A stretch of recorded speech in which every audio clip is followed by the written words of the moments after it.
नमस्कार विद्यार्थियों, BA part first subject geography. आज का अपना टॉपिक है अपर्दन चक्र की संकल्पना, कॉन्सेप्ट ऑफ साइकिल ऑफ इरेजन। कि अपर्दन चक्र, अपर्दन अपर्दित करना और चक्र एक चक्रीय रूप में। तो अपर्दन चक्र की संकल्पना क्या है, किस प्रकार से इसका सूत्रपात हुआ था, किन किन विद्वानों का इसमें योगदान है। देखिए, जो धरातल है, इस धरातल पर आधारभूत जो भू आकृतियां हैं, इनका विकास दो प्रकार से होता है।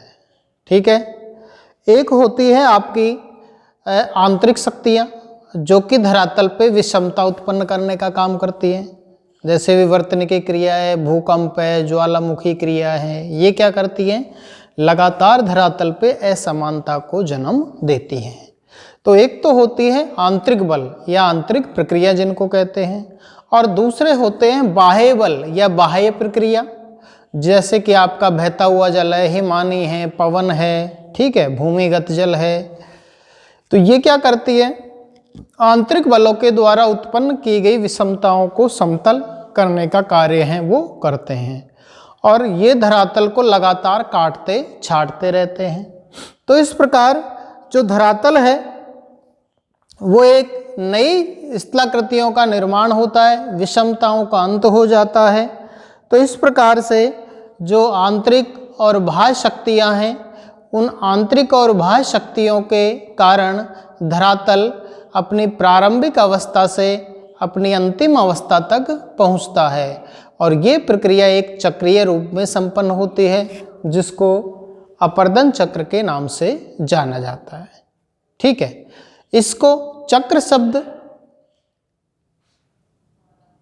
यहाँ पर भ्रामक लगता है, लेकिन विभिन्न विद्वानों ने इसका प्रयोग है वो अपने अपने स्तर पर किया है। देखिए, इरोजन है वो लैटिन भाषा के शब्द इरोडियर से बना हुआ है, और इरोडियर का अर्थ होता है कुतरना। तो सबसे पहले यदि हम देखते हैं कि भूगोल में या भूआकृति विज्ञान में जो चक्रीय पद्धति है, इसका प्रयोग किया था आपके स्कॉटिश भूगोलवेत्ता हैं जेम्स हटन, और जेम्स हटन महोदय ने 1785 में अपर्दन चक्र की जो संकल्पना है इसको प्रतिपादित किया, और इसके अंतर्गत उन्होंने वर्तमान को भूतकाल की कुंजी माना, और इसको प्रतिपादित करते हुए उन्होंने एक रूपतावाद का सिद्धांत दिया, डॉक्ट्रिन ऑफ यूनिफॉर्मिटी रेंज, और इस एक रूपतावाद सिद्धांत के आधार पर उन्होंने इसको स्पष्ट करने का प्रयास है वो किया था। जेम्स हटन के बाद में आपके आते हैं प्लेफेयर महोदय ने 1802 के अंतर्गत हटन के विचारों का प्रसार किया, संवर्धन किया, उनको वैज्ञानिक रूप प्रदान किया।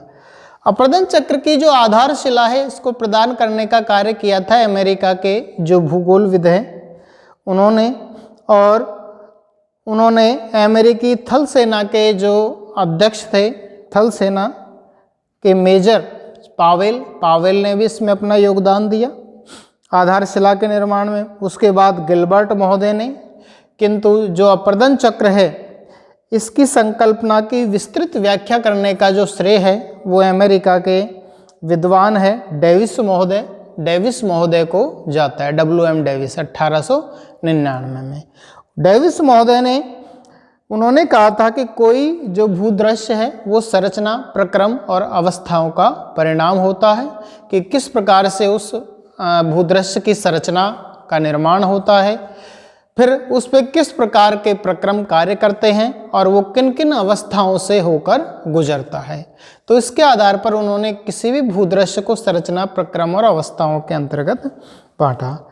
इसके बाद जो विभिन्न विद्वान हैं आगे आए, जिसमें बीदी है, आगासीज है, इन्होंने कास्ट अपर्दन चक्र है इसमें अपना योगदान दिया। पैलेंटियर ने परिहिमानी चक्र है इसमें, और इसी प्रकार से पुंग और सवाना है, इन्होंने अफ्रीका के शुष्क और अर्धशुष्क प्रदेशों में जो सवाना अपर्दन चक्र है इसको संचालित किया। तो ये है आपका शॉर्ट रूप में। अब हम इसको देखते हैं डिटेल से। देखिए,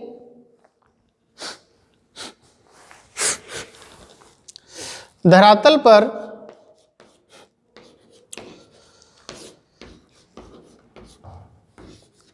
आधारभूत भू आकृतिक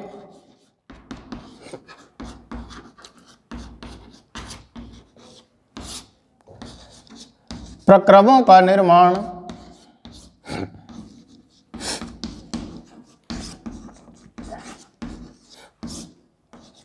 दो कारकों से होता है।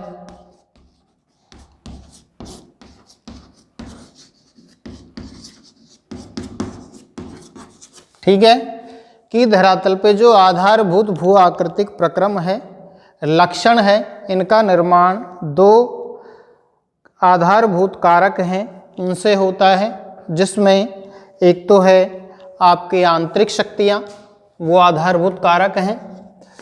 आंतरिक कारक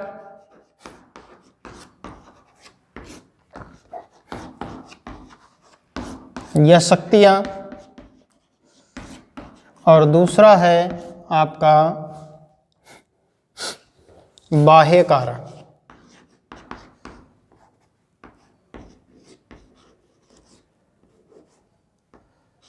बाह्य कारक या शक्तियाँ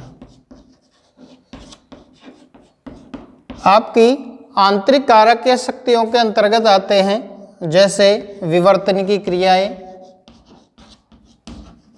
विवर्तनिकी प्रक्रियाएं, टेक्टोनिक एक्टिविटीज जिसमें आपकी भूकंप है और ज्वालामुखी है, इनकी क्रियाएं आती हैं। ठीक है, ये क्या करती हैं? विवर्तनिकी प्रक्रियाएं धरातल पे असमानताओं को जन्म देती हैं, यानी धरातल को उथल पुथल कार्य करने का कार्य करती हैं। दूसरी है आपकी बाह्य कारक या शक्तियां, जिसमें आता है आपका बहता हुआ जल, हिमानी,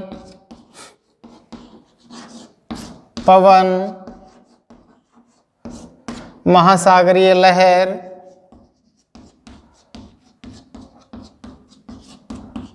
तरंग जिनको कहते हैं। ये क्या करती है? आंतरिक शक्तियों के द्वारा जो विषमता उत्पन्न की जाती है, उस विषमता को समान करने का कार्य करती है। ठीक है, तो इस प्रकार से ये शक्तियाँ आंतरिक और बाह्य शक्तियाँ हैं, वो धरातल के रूपांतरण में सदैव अपना योगदान देती हैं। आंतरिक व बाह्य शक्तियाँ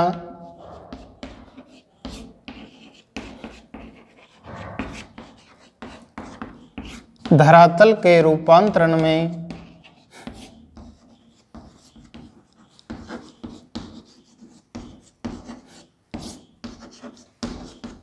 सदैव सक्रिय रहती हैं। हाँ जी, बोलो, आ जाओ।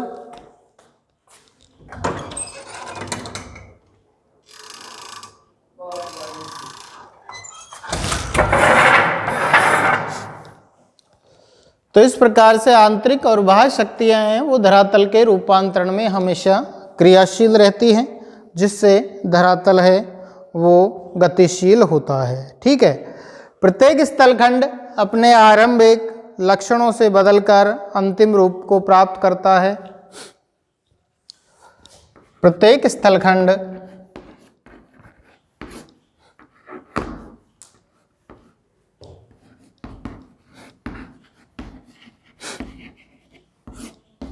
अपने आरंभिक लक्षणों से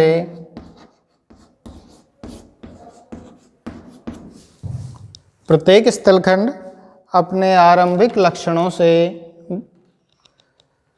बदलकर अंतिम रूप को प्राप्त करता है।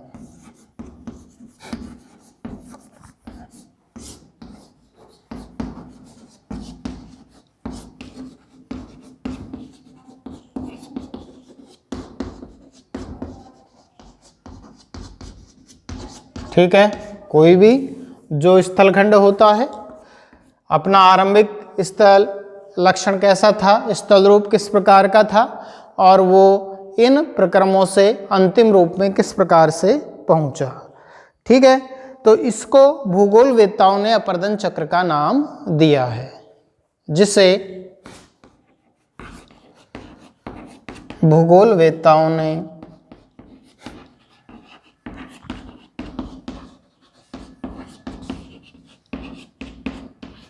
अपर्दन चक्र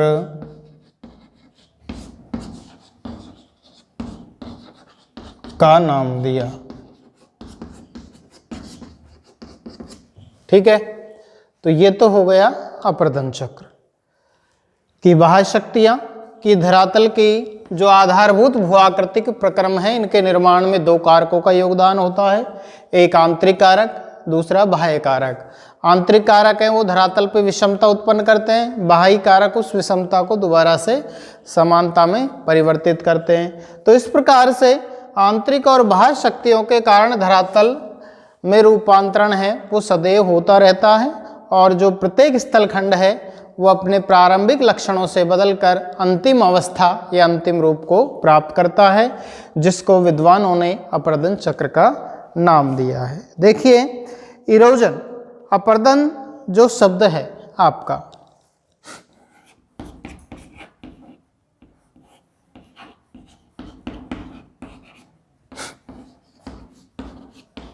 अपर्दन शब्द लैटिन भाषा के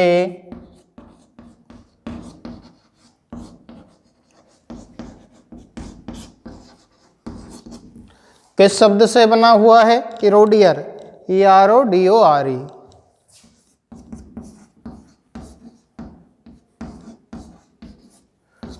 इरोडोर शब्द से बना है, किस भाषा के? लैटिन भाषा के, जिसका अर्थ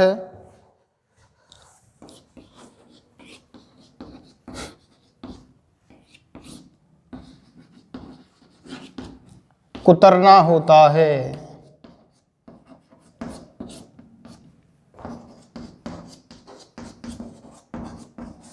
तो ये है आपका इरोजन शब्द, जिसके आधार पर इसकी उत्पत्ति हुई। तो ये तो हो गया अपर्दन चक्र का सामान्य अर्थ। अब हम देखते हैं इसकी शब्दावलियों के बारे में, किन किन विद्वानों का इसमें योगदान रहा।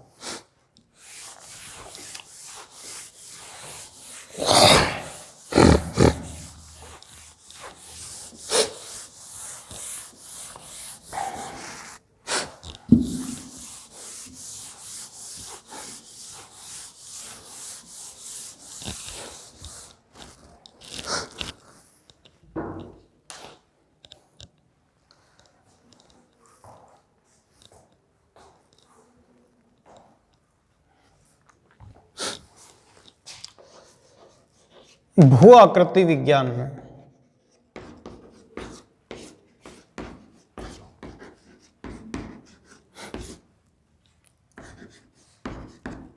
स्थल रूपों के विकास हेतु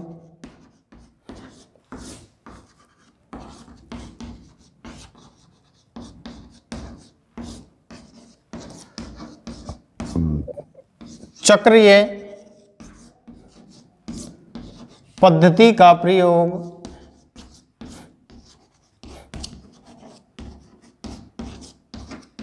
सर्वप्रथम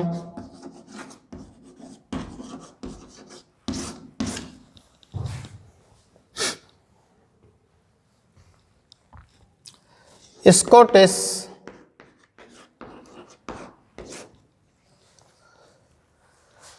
ये थे एक भौमिकीविद, स्कॉटिश भौमिकीविद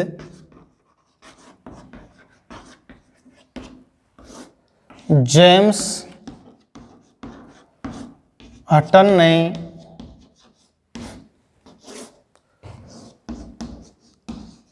1785 में कब किया था? जेम्स हटन ने किया। ठीक है, तो भूआकृति विज्ञान में स्थल रूपों के विकास के लिए जो चक्रीय पद्धति का प्रयोग किया था, चक्रीय पद्धति का प्रयोग सर्वप्रथम किसके द्वारा किया गया? जेम्स हटन के द्वारा किया गया। और कब किया गया? 1785 में किया गया। उन्होंने प्रतिपादन किया था किसका? वर्तमान भूतकाल की कुंजी है।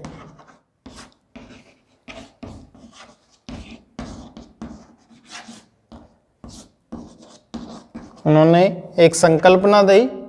वो संकल्पना क्या थी? प्रेजेंट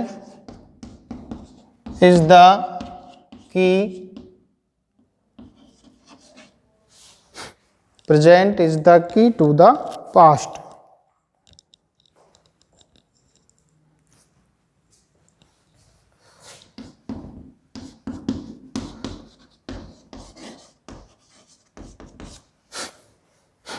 ठीक है, तो वर्तमान को उन्होंने भूतकाल की कुंजी माना और उसके आधार पर इसका विवेचन करने का प्रयास है वो किया था। उन्होंने क्या किया? एक रूपतावाद के सिद्धांत की व्याख्या की। किसने? हटन ने ही। ठीक है, एक रूपतावाद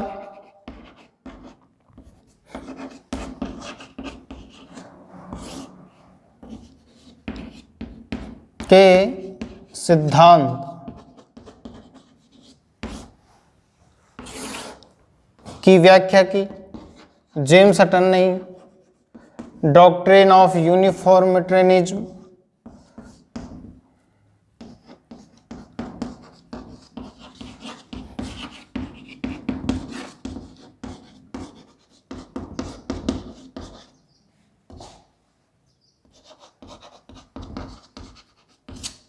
ठीक है, तो जेम्स हटन ने ही एक रूपतावाद का जो सिद्धांत है उसकी व्याख्या की थी इन्होंने। और भूगर्भिक इतिहास चक्रीय रूप में संपन्न होता है, इन्होंने बताया। इनके मतानुसार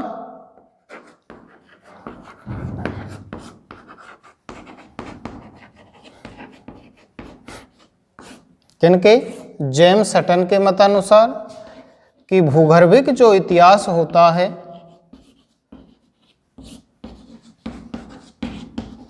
वो चक्रीय रूप में संपन्न होता है।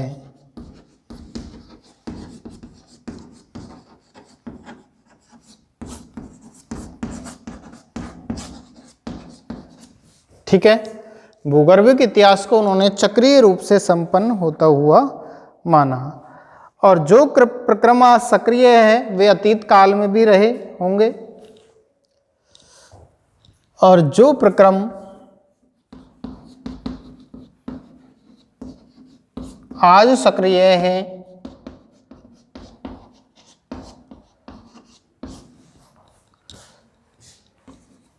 वे प्राचीन काल में भी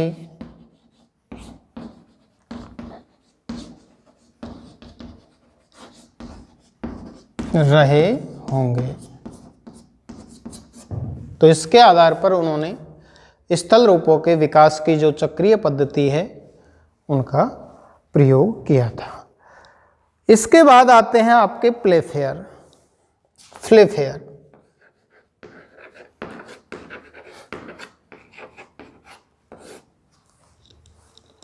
प्लेफेयर 1802 में।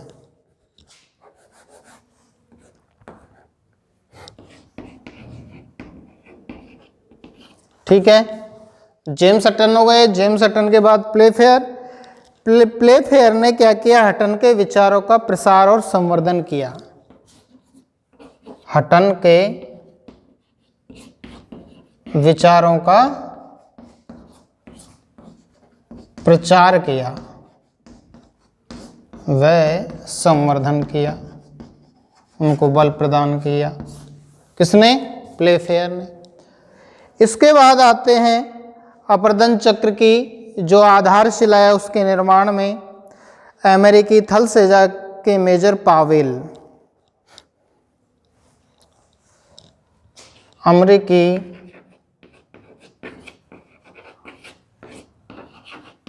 थल सेना के मेजर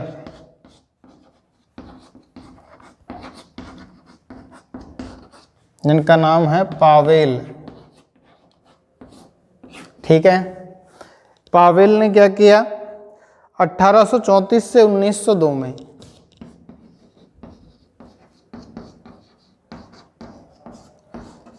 जो अपर्दन चक्र की संकल्पना है, इसकी आधारशिला का निर्माण किया था। संकल्पना की आधारशिला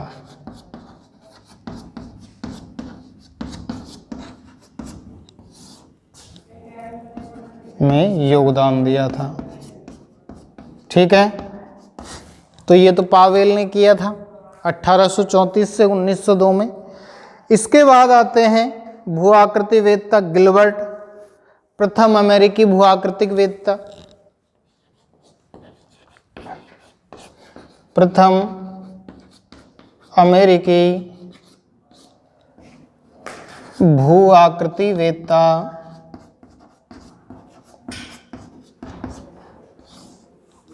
कौन है, गिलबर्ट। तो गिलबर्ट ने भी इनमें योगदान दिया था 1843 से 1918 के अंतर्गत।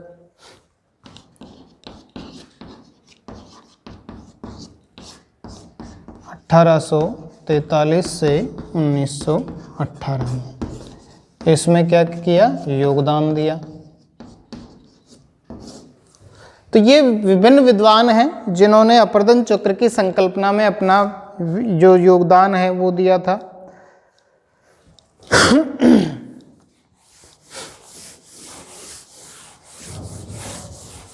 ठीक है, इसके बाद अपर्दन चक्र की जो विस्तृत व्याख्या है उसका श्रेय जाता है अमेरिका के विद्वान W.M. डेविस को।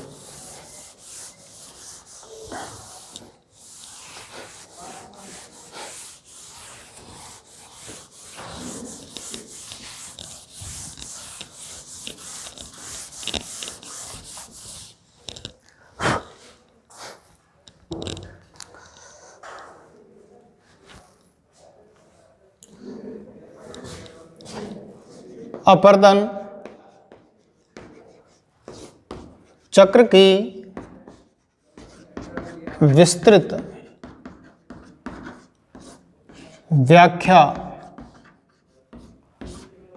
करने का श्रेय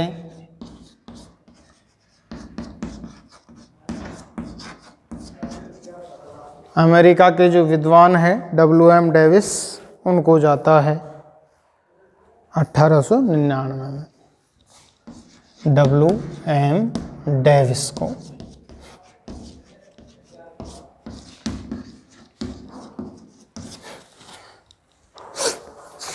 ठीक है, इन्होंने अपर्दन चक्र की विस्तृत रूप से व्याख्या है वो की थी। इन्होंने बताया था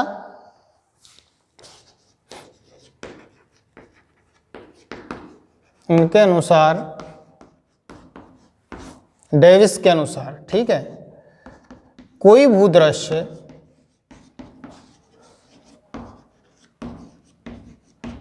संरचना, प्रक्रम व अवस्था का परिणाम होता है।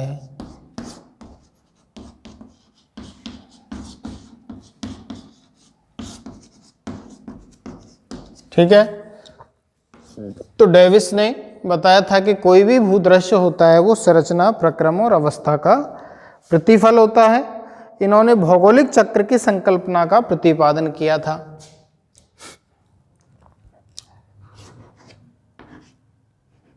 भौगोलिक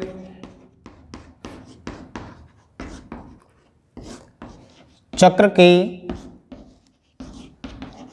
संकल्पना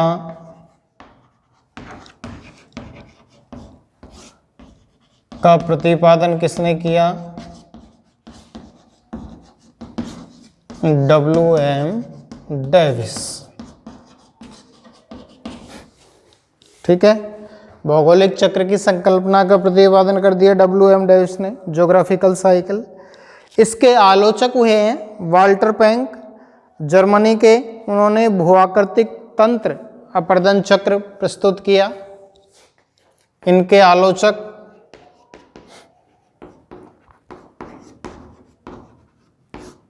कौन हुए?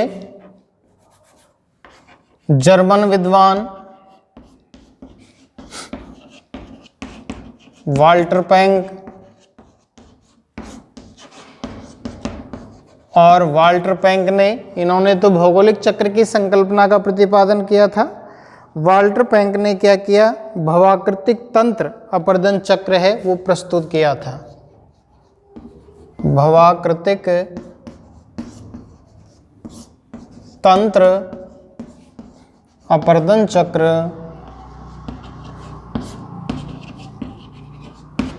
प्रस्तुत, ठीक है। किसने? वाल्टर पैंक ने, जो डेविस के आलोचक थे इन्होंने। तो इन्होंने भवाकृतिक जो तंत्र है उसका प्रतिपादन किया। इसके बाद डेविस के भौगोलिक चक्र की संकल्पना है, इसका भूमिगत जल है, हिमानी है, वायु आदि के कार्यों के संदर्भ में भी परीक्षण किया गया। हिमानी, भूमिगत जल, वायु। तो इसके अंतर्गत 1911 में बीदी, 18 में सीज्विक और 1921 में सैंडर्स। 1911 में बीदी, ठीक है, विद्वान का नाम। इसके बाद आपके 1918 में स्विज्विक,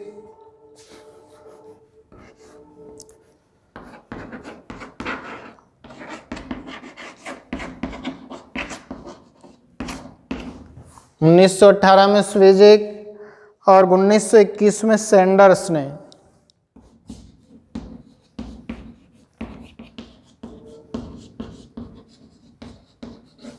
इन्होंने क्या किया था? चूना प्रदेशों के लिए कास्ट अपर्जन चक्र,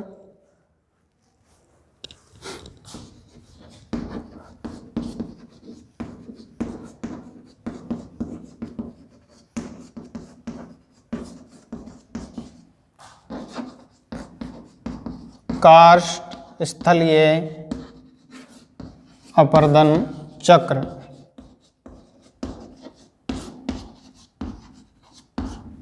ठीक है, इसका प्रतिपादन किया था। किसने?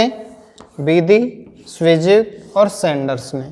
किसके लिए? चूना प्रधान प्रदेशों के लिए। इसके बाद में आपके 1950 में पेल्टियर ने परिहिमानी चक्र, 1950 में पेल्टियर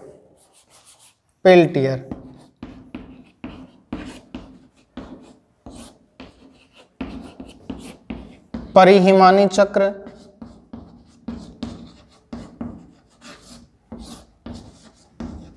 इसका प्रतिपादन किया था पेल्टियर ने 1950 के अंतर्गत। और इसके बाद 1966 में पुंग और सवाना ने, 1966 में पुंग व सवाना ने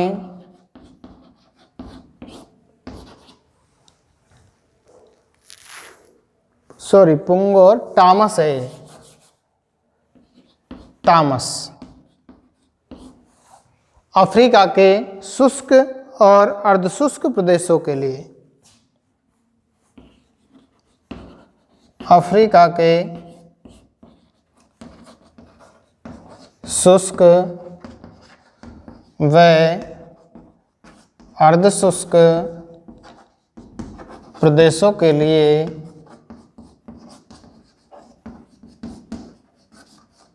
सवाना अपर्दन चक्र।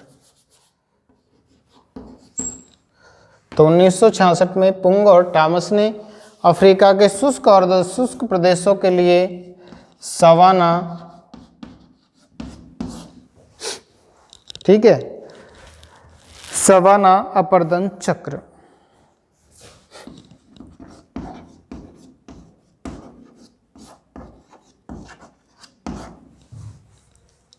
इसको प्रतिपादित किया गया था।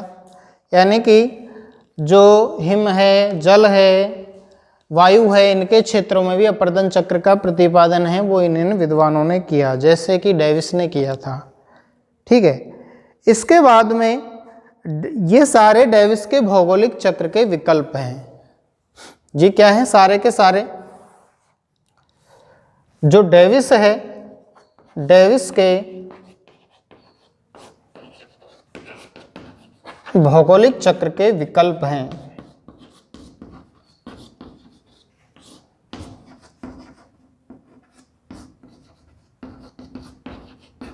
विकल्प यानी कि डेविस ने जो प्रयोग किया था उसी की तरह इन्होंने भी अपना अपना जो अपर्दन चक्र है वो विभिन्न क्षेत्रों में प्रतिपादित करने का प्रयास किया था। तो बीदी से लेकर के बीदी, पेल्टियर, पुंग और टॉमस की तरह। इसी के बाद इसके अलावा जो मोरिसावा है, इसका विवर्तन स्थल रूप सिद्धांत, मोरिसावा का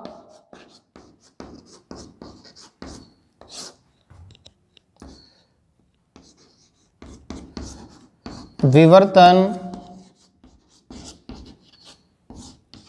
स्थल रूप सिद्धांत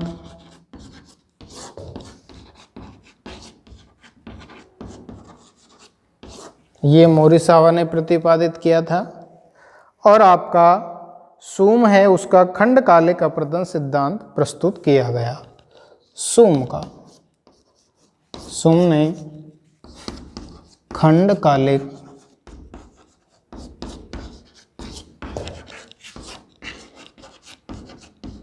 अपर्दन सिद्धांत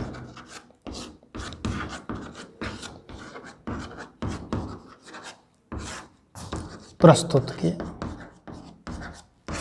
ठीक है, तो ये है आपका अपर्दन चक्र। देखिए, सबसे पहले हमने अपर्दन के चक्र के बारे में समझा। स्थल रूपों के विकास में बाह्य और आंतरिक कारक, इनके योगदान से स्थल रूपों का परिवर्तित जो विकास है वो होता है। प्रारंभिक अवस्था से ये अंतिम रूप को प्राप्त होते हैं, जिसको एक चक्र का नाम दिया। उसमें सबसे पहले जेम्स हटन के बाद में जो विस्तृत व्याख्या है उसको करने का श्रेय जाता है अपर्दन चक्र की WM डेविस ने। इन्होंने बताया कि कोई भी जो भूदृश्य होता है वो संरचना प्रक्रम अवस्था का परिणाम होता है। भौगोलिक चक्र की संकल्पना का प्रतिपादन किया था WM डेविस ने। इनके आलोचक हुए वाल्टर पैंक, इन्होंने भवाकृतिक तंत्र अपर्दन चक्र प्रस्तुत कर दिया। इसी प्रकार जो जल, हिमानी, वायु है, इनके क्षेत्रों में भी अपर्दन चक्र का प्रयोग किया गया। तो 1911 में बीदी है, स्विजविक, सैंडर्स ने चूना प्रदेशों के लिए काष्ठ स्थलीय अपर्दन चक्र, पेल्टियर ने परिहिमानी चक्र, 66 में पुंग और टॉमस ने अफ्रीका के अर्ध शुष्क और शुष्क प्रदेशों के लिए समाना अपर्दन चक्र। ये सारे डेविस के भौगोलिक चक्र के विकल्प हैं।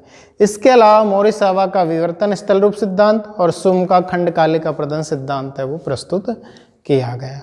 तो ये है आपका अपर्दन चक्र की संकल्पना। इसके बाद हम विभिन्न विद्वानों के, जैसे इसमें आप WM डेविस और वाल्टर पैंक का अपर्दन चक्र पढ़ोगे तो उसके बारे में विस्तार से जानेंगे, जो कि हम नेक्स्ट क्लास के अंतर्गत देखेंगे। धन्यवाद।